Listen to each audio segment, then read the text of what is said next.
Saudi আরবের দাম্মামে অনুষ্ঠিত অনূর্ধ্ব-18 Asian athletics championship 2025-এ Bharat চমকপ্রদ পারফরমেন্সের মাধ্যমে অভিযান শেষ করেছে। শুক্রবার প্রতিযোগিতার শেষ দিনে ভারত 4টি পদক জিতে নিয়েছে, যার মধ্যে সবচেয়ে উল্লেখযোগ্য ছিল পুরুষদের জ্যাভেলিন ইভেন্টে হিমাংশু জাখরের ঐতিহাসিক সোনার পদক। এই জয়ের মাধ্যমে হিমাংশু এশিয়ান অনূর্ধ্ব-18 চ্যাম্পিয়নশিপে জ্যাভেলিনে ভারতের প্রথম সোনা এনে দিয়ে ইতিহাস সৃষ্টি করেছে।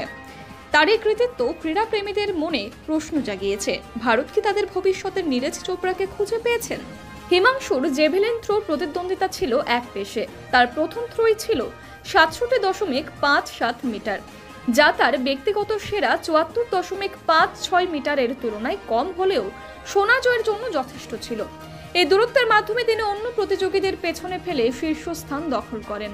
হিমাংশুর এই জয় শুধু তার ব্যক্তিগত কৃতিত্বই নয়, ভারতীয় অ্যাথলেটিক্সের জন্য একটি মাইল ফলক। নীরজ চোপড়ার মতো অলিম্পিক পদকজয়ী তারকার পথ অনুসরণ করে হিমাংশু ভবিষ্যতে আন্তর্জাতিক মঞ্চে ভারতের মুখ উজ্জ্বল করতে পারেন বলে আশা জাগিয়েছেন। এছাড়াও শেষ দিনে ভারতের পদকের তালিকায় আরও 3টি সাফল্য যোগ হয়।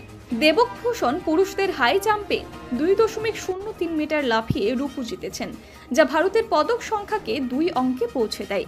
Bureau report, Kolkata 24/7।